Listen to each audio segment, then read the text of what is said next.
The twin suns of the alien world baked the marketplace in golden light. Metal stalls shimmered in the heat. Creatures of every shape and size shouted in strange tongues. The air smelled of spice, oil, and dust. Through this noisy chaos walked a lone human, Ryan. He didn't belong here. Everyone could see it. His skin was too pale for the desert heat. His clothes too simple for the glowing colors around him. But what drew the most eyes was not his face or clothes. It was the ring. A simple silver band, darkened with age, etched with symbols no one could read. It clung to his finger like it had always been there. Ryan himself barely thought about it anymore. He had worn it for years, found it on a forgotten planet, tossed it on his finger, and never removed it. To him, it was just an old piece of metal. But today, the universe seemed to think otherwise. He had stopped at a stall selling alien tools when he felt it. Eyes on him. Not the curious glance he was used to, but a sharp stare that froze his spine. Ryan turned. An elderly alien woman stood a few steps away. She was tall and thin, her skin rough like cracked stone. Long white hair, braided with tiny bones, fell over her shoulders. Her eyes glowed faint blue, the kind of eyes that had seen too much history. And those eyes were locked on his ring. The market noise seemed to fade. Even the merchants' voices dropped as the woman slowly raised a trembling finger. Where? Her voice cracked, like dry wood breaking. Where did you get that ring? Ryan blinked. This?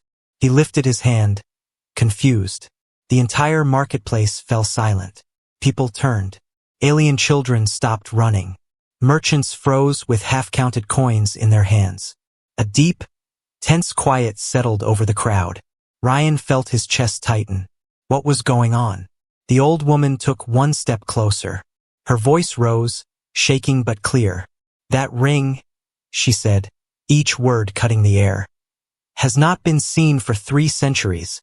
Whispers exploded around them. 3 centuries? It can't be. The king's ring? Here? On a human. Ryan held up both hands. Okay, wait. I don't know what you're talking about. I found this years ago on some ruined planet. That's all. Gasps swept the crowd like a wave. The woman's cane slammed against the ground. Her voice grew louder. The lost world.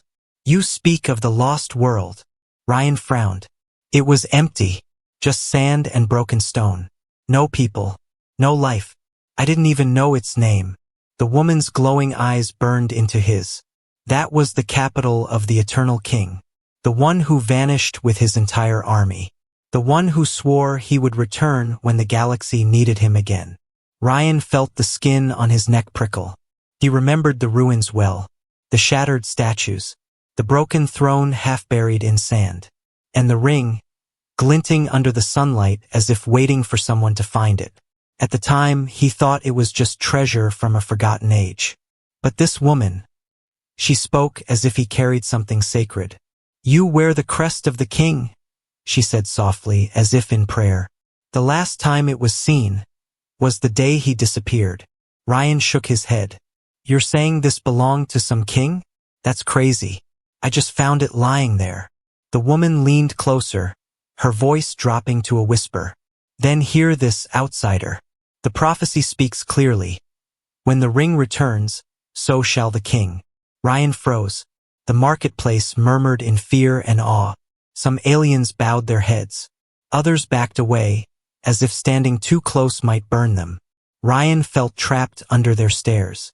He hadn't asked for this. He was just a trader trying to survive in a strange galaxy. Now everyone looked at him like he had dragged an ancient ghost into their lives. He wanted to laugh it off, say it was just superstition. But deep inside, a memory stirred. The day he found the ring, the air had felt heavy. The wind had howled through the ruins like voices calling from long ago. He remembered a carving on the broken throne, a line of alien symbols glowing faintly before fading into dust. He hadn't told anyone about that. Now, looking at the old woman's face, Ryan felt a strange chill. She wasn't lying. This ring carried a story far bigger than him. And somewhere in the galaxy, that story was waking up. The marketplace slowly came back to life, But nothing felt the same anymore. People whispered as Ryan walked through the narrow streets, the old alien woman's words echoing in his head. When the ring returns, so shall the king. He didn't want to believe it. It sounded like some old story told to scare children. But the way everyone looked at him, it was like he was carrying a loaded weapon and didn't even know it. Ryan had lived among aliens for 5 long years.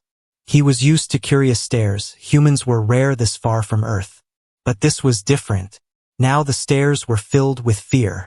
He stopped at a water stall buying a small flask. The merchant, a short alien with 4 arms and black eyes, leaned close. "Human?" the merchant whispered, voice trembling. "Is it true? You carry the king's crest?" Ryan frowned. "It's just a ring." The merchant shook his head quickly. No, it is not just a ring. My grandfather spoke of it. He said the king wore a silver crest on his hand when he defeated the Star Raiders. Said he promised to return if darkness came again. Ryan sighed. "Well, tell your grandfather he was wrong. I found this thing in some ruins. Nobody was there. No king. No army. Just dust and sand." But the merchant only gave him a strange look, as if Ryan didn't understand what he had brought back with him. Ryan left the stall and walked through the alien city. Towers made of black stone rose high above, glowing symbols carved into their walls. Strange flying creatures carried messages between rooftops. The whole place was alive with trade, gossip, and secrets. But today, every secret seemed to follow him. He heard whispers as he passed. "The human has it. They say the king will rise again. Or maybe someone will kill him first." That last voice made Ryan tense. He turned, scanning the crowd. No one looked at him directly, but he felt it, that prickle on the back of his neck. Someone was watching him. He returned to his small house at the edge of the city. It wasn't much. Just 2 rooms made of rough stone, a bed, a table, and a small fire pit. He sat down heavily, staring at the ring on his finger. When he first found it, he thought it was just treasure, maybe worth some credits. But when he tried to sell it years ago, the jeweler refused to even touch it. Said it felt wrong. Ryan had laughed then. Now he wasn't laughing. He remembered the ruins clearly. The sky had been blood-red that day. His ship had crashed after pirates attacked his convoy. He wandered through endless sand until he found broken statues, shattered walls, and a giant throne lying on its side. The ring was on the steps. When he picked it up, the air had shifted, heavy and cold, as if the planet itself held its breath. For a moment, he swore he heard a voice in the wind, a language he didn't know but somehow understood. "Bearer of the crest, the time will come." He had thought it was his imagination. Now, after the marketplace, he wasn't so sure. That evening, someone knocked on his door. Ryan opened it carefully. The old alien woman from the marketplace stood there, her blue glowing eyes calm but sharp. "You need to leave this city," she said simply. Ryan blinked. "What?" "Word is spreading fast. Rebels will come for you. The Empire will come for you. Even mercenaries will come for you. They will want the ring. Some will want to worship you. Others will want you dead before the king can return." Ryan rubbed his face. "Great. And here I was, just trying to have a normal day." The woman stepped inside without asking. "You carry more than you know, human. That ring is a key. With it, the king can awaken his army." Ryan stared at her. "Army? What army?" She leaned on her cane. "The Eternal Guard. 10,000 warriors sleeping beneath the sands, waiting for the king's call. If the ring is here, the prophecy says he will rise again." Ryan laughed bitterly. "And let me guess, now I'm part of this prophecy?"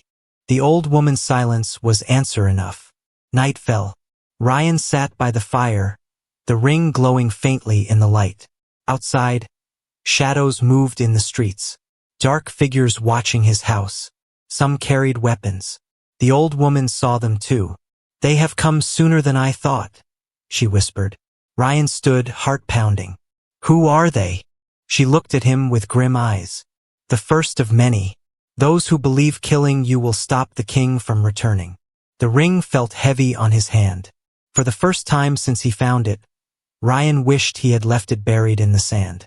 The night outside Ryan's house grew darker, but inside his mind, it was full of memories. Memories of the day he first found the ring. It had been 3 years ago, on a planet so dead even its name was forgotten. No cities, no people, just red sand and black rocks under a burning sky. His ship had crashed there after pirates attacked his trade convoy. The crew had died. He was the only one left alive. With nothing but a broken rifle and a weak water filter, Ryan had wandered across endless dunes, hoping to find anything: shelter, food, a signal. Instead, he found the ruins. They rose from the sand like the bones of giants.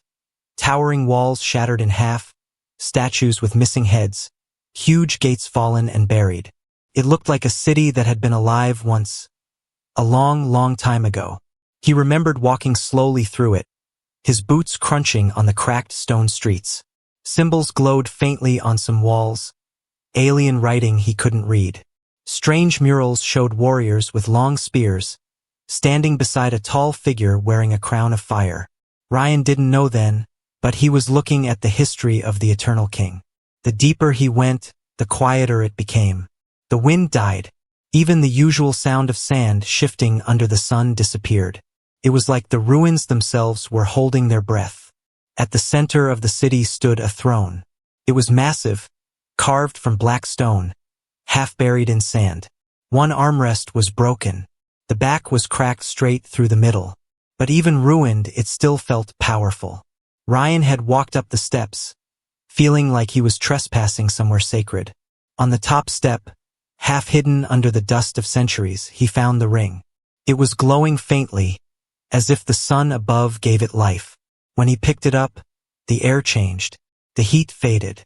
A cold wind swept across the ruins, sharp and sudden, like the breath of a long-dead god.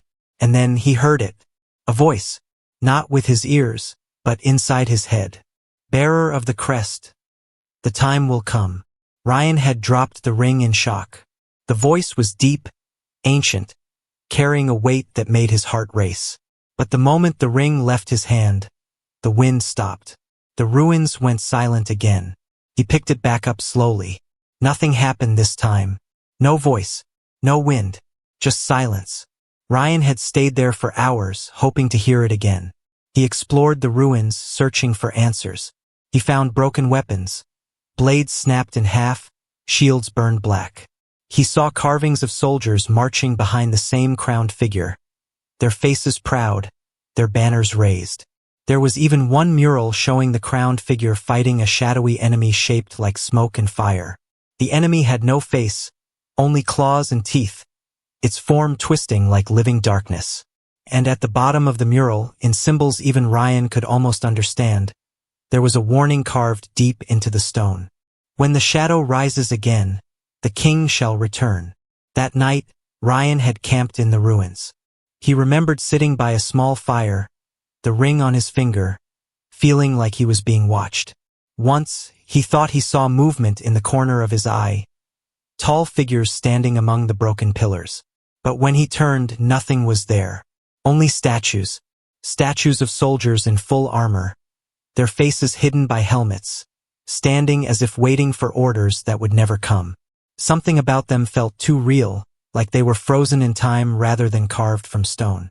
The next morning, he had left the ruins with the ring, promising himself he'd return one day to search more carefully. But he never did. Life moved on. The galaxy didn't care about dead kings or old ruins. Ryan sold scrap, traded tools, and tried to forget the feeling of that cold wind and that strange voice in his head. Until yesterday. Until the old alien woman in the marketplace saw the ring. And everything changed. Now, sitting in his small house, Ryan stared at the ring again. The old woman's words wouldn't leave his mind. With the ring, the king can awaken his army. Ryan thought of the statues, those soldiers frozen in place. What if they weren't statues at all? What if they were sleeping? His hand tightened around the ring. If the king really had an army buried under the sands, and if this ring could wake them, then the galaxy was standing on the edge of something big, something dangerous. And Ryan, a simple human trader, was right in the middle of it. Outside, the shadows watching his house moved closer. They carried weapons. And they were coming for the ring. The night outside Ryan's house was restless. Winds carried the whispers of the city. Somewhere in the distance, a door slammed, and footsteps hurried away. Inside, the fire burned low as Ryan sat at the table, the ring glinting faintly on his finger. Across from him, the old alien woman watched in silence, her glowing blue eyes reflecting the flames. For a long time, neither spoke. Finally, Ryan broke the quiet. "You said the king vanished," he said slowly. "Vanished where?" The old woman leaned on her cane.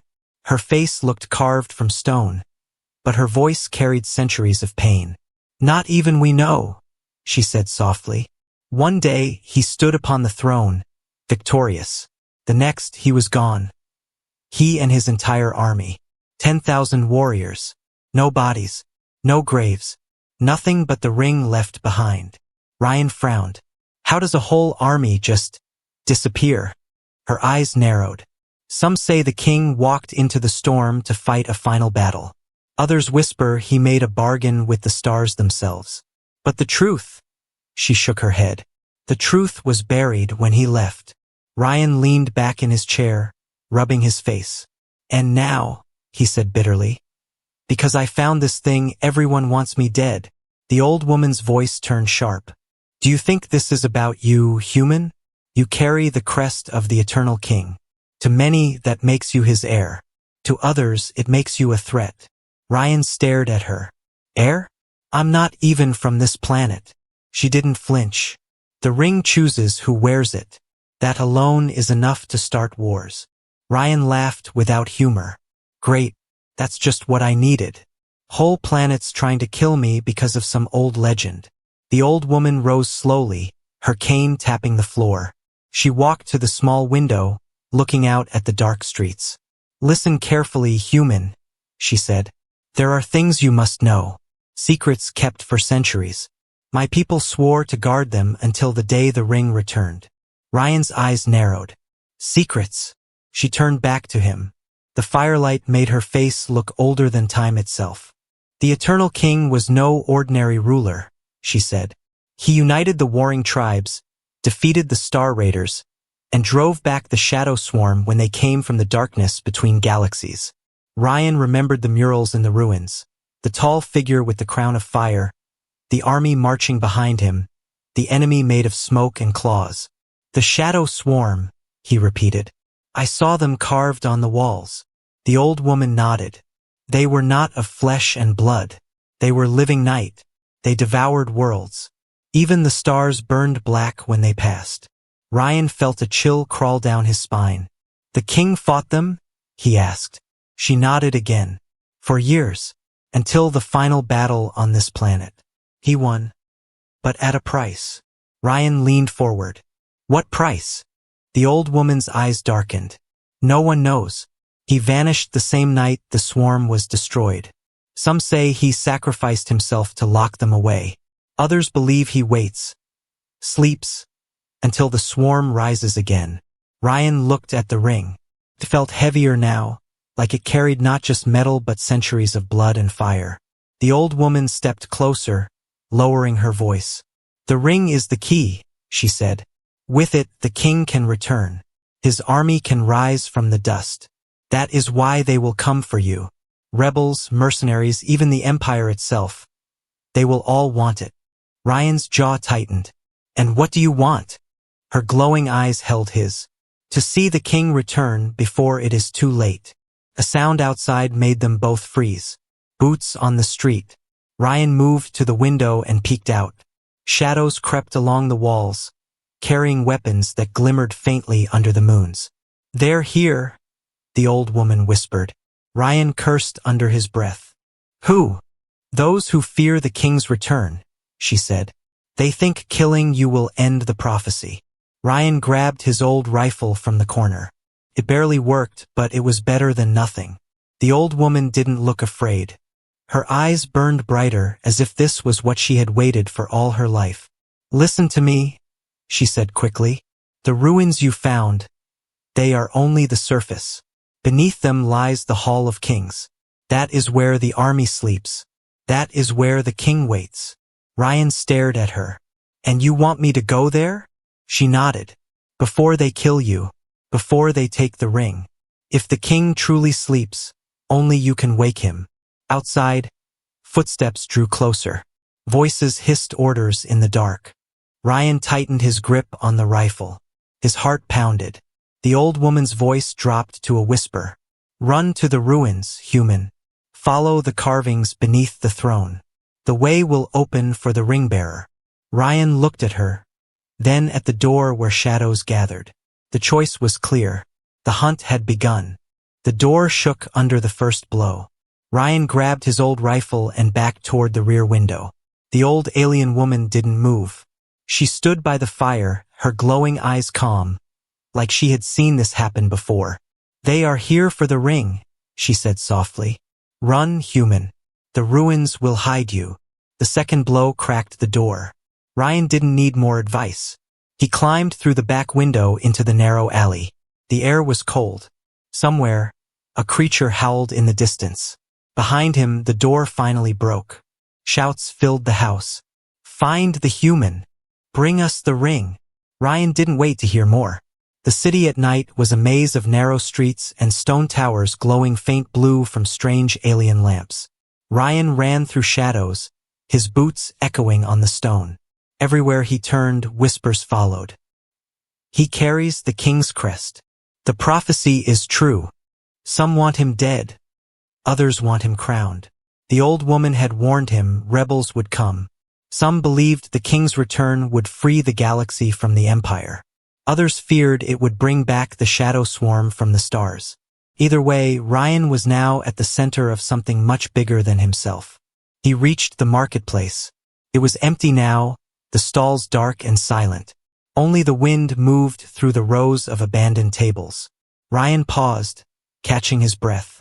He still didn't understand how one piece of metal on his finger could cause so much chaos.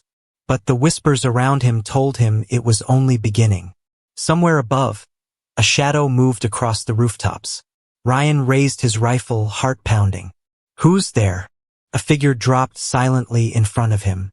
It was a tall alien wearing a black cloak, face hidden under a mask of metal. Two glowing eyes peered at Ryan through the mask. Come with me, the figure said in a low voice. Ryan raised his weapon higher. Why? So you can kill me like the others. The figure didn't move. If we wanted you dead, human, you would already be dead. That didn't make Ryan feel better. More shapes appeared from the shadows, 3, 5, then 10 of them, all masked, all silent. Ryan realized he was surrounded. One of them stepped closer. We are not your enemies, the figure said. We are the rebellion, and we believe the king must return. Ryan lowered his rifle slightly but didn't relax. Why? So you can use him against the Empire. The masked figure nodded. The Empire grows stronger every year. Whole planets suffer under their rule. The king's return will give us hope, and his army will give us power. Ryan shook his head. You think I want to be part of your war? I'm just a traitor. I didn't ask for any of this. The rebel leader's voice turned hard. You carry the ring. That makes you part of it whether you like it or not. Before Ryan could answer, movement flickered at the edge of the marketplace. More shadows, different ones this time, approaching fast, carrying guns that glowed faint red. The rebels stiffened. The Empire's hunters, the leader said sharply. They want the ring too. Ryan's stomach dropped. Great. Now both sides want me. The rebel leader drew a long blade from his cloak. Decide quickly, human. If they catch you, you will not live to see the king return. Ryan looked between the rebels and the approaching hunters. He didn't trust either side. But right now he had no choice. Blaster fire cut through the night. The Empire's hunters opened fire first, red bolts slamming into the marketplace walls. The rebels scattered, returning fire with silent precision. Ryan dove behind a stone pillar as shots burned past his head. The rebel leader shouted over the noise. We have a ship outside the city.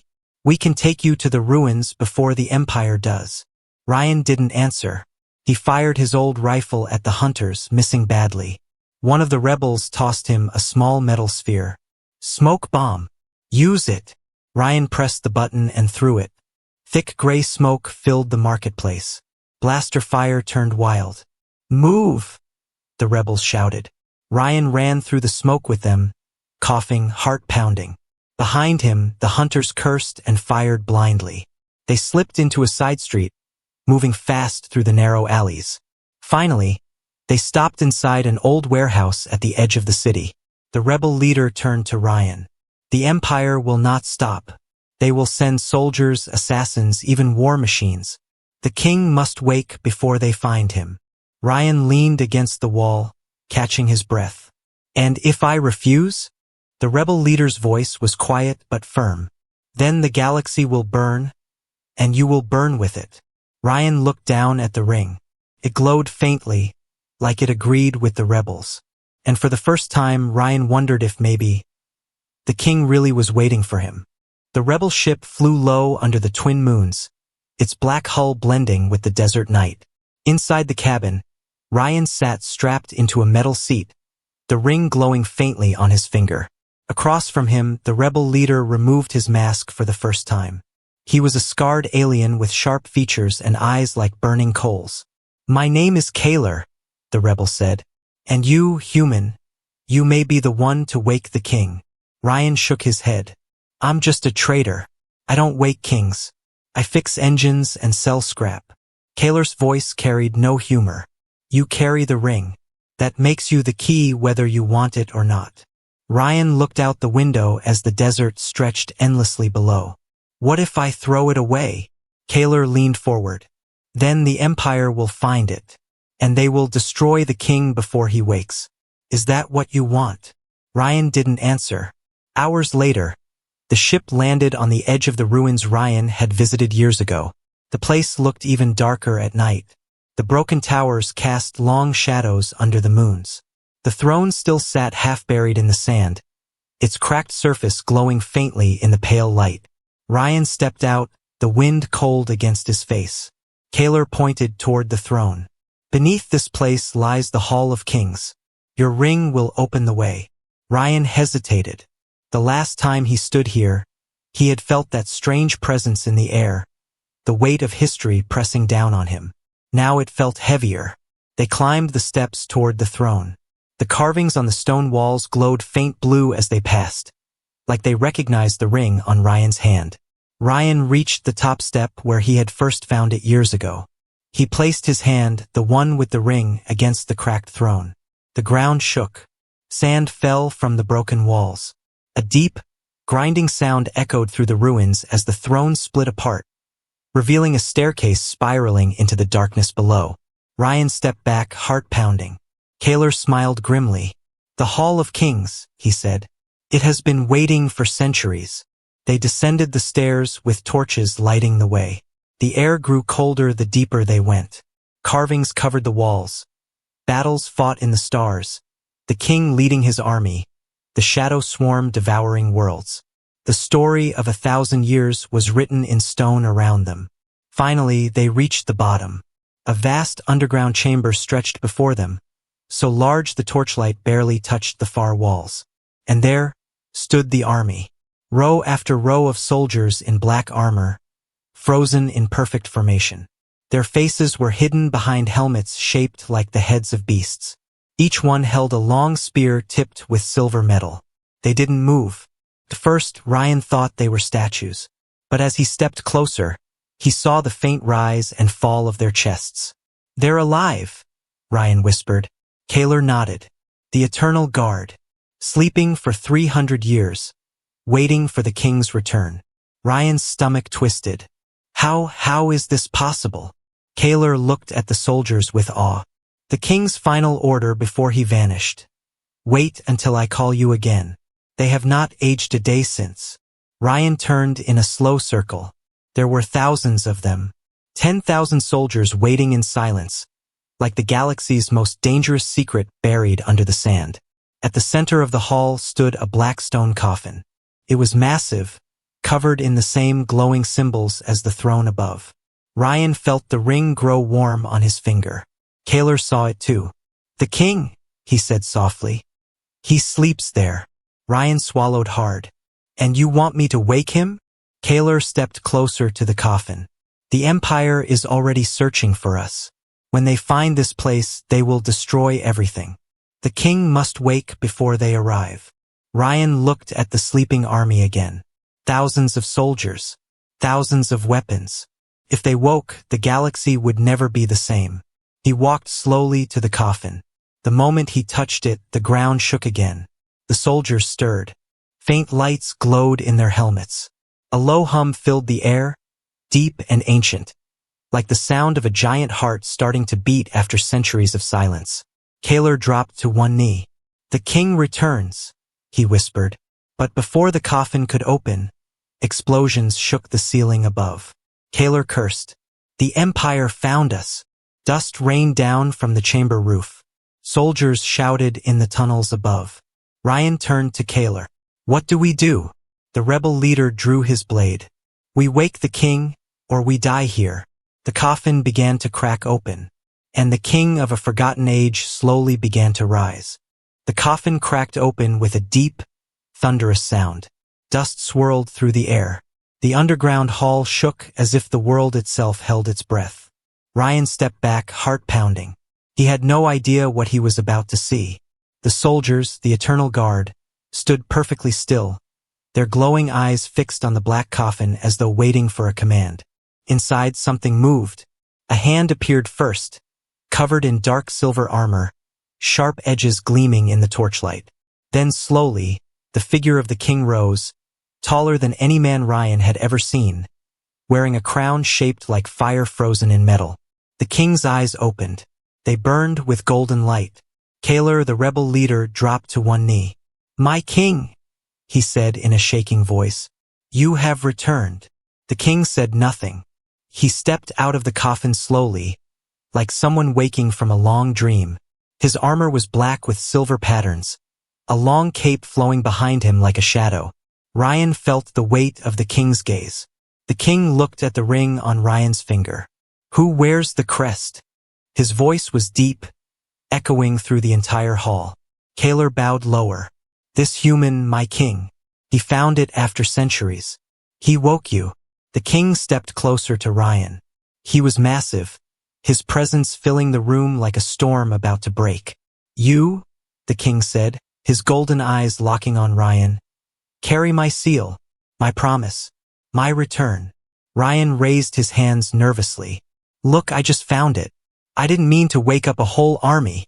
For a moment, the king was silent. Then he smiled faintly. "Fate chooses, not men," the king said. "The bearer of the ring calls the Eternal Guard. And now, the galaxy shall tremble once more." Before Ryan could respond, explosions shook the tunnels above. The Empire had arrived. Blaster fire echoed through the ruins. Shouts and screams filled the air. Kaler drew his sword. "The Empire will destroy everything if they reach the hall." The king turned slowly toward the stairs leading up to the surface. His golden eyes burned brighter. "Then we march," he said simply. The Eternal Guard came to life. All at once, 10,000 soldiers moved, their armor clanging like thunder, their spears rising as one. The floor shook beneath their boots as they turned toward the tunnels. Ryan stared in shock. A whole army, silent and deadly, ready to follow their king into war after 3 centuries of sleep. Kaler looked at Ryan. "Do you understand now? This army will fight for him, and for whoever carries the ring." Ryan swallowed hard. He wasn't sure he wanted that kind of power. The first wave of Imperial soldiers poured into the chamber, weapons blazing. The king raised one hand. "Guard," he said calmly. The Eternal Guard charged. The sound was like an avalanche, armor pounding, spears striking.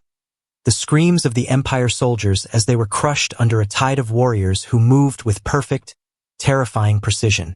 Ryan fired his old rifle just to feel less useless, but the guard didn't even need help. They cut through the Empire's troops like shadows slicing through light. Kaler fought beside them, his blade flashing in the torchlight. "The king will lead us to victory," he shouted. Ryan wasn't so sure. This wasn't just a battle anymore. This was the rebirth of a legend the galaxy had forgotten. And it was happening because of him. More explosions shook the ceiling. Imperial gunships were landing above. The fight wasn't over. The king turned to Ryan. The Empire fears the return of the Eternal Guard. That is why they want you dead. You carry the key to my power. Ryan pointed at the ring. You mean this? Then take it. I didn't ask for this war. The king studied him for a long moment. The ring chooses its bearer. Until it chooses another, its power is yours as well. Ryan felt sick. He didn't want armies. He didn't want power. He wanted to go back to selling scrap on quiet planets. But the galaxy clearly had other plans. The king raised his sword high. Guard, he roared. To the surface. We march for war. The Eternal Guard shouted as one. A sound like rolling thunder. Ryan stumbled after them as the army climbed the stairs, leaving the dead Empire soldiers behind. Above, the night sky burned. Imperial ships hovered over the ruins, guns glowing red. The king pointed his sword toward the heavens. Strike, he commanded. The Eternal Guard raised strange weapons Ryan had never seen before. Old, ancient things that fired bolts of blue energy into the sky. The first Imperial ship exploded in flames. The second fell smoking into the desert. The rest turned and fled. The king stood on the ruins, his cape whipping in the wind, golden eyes blazing.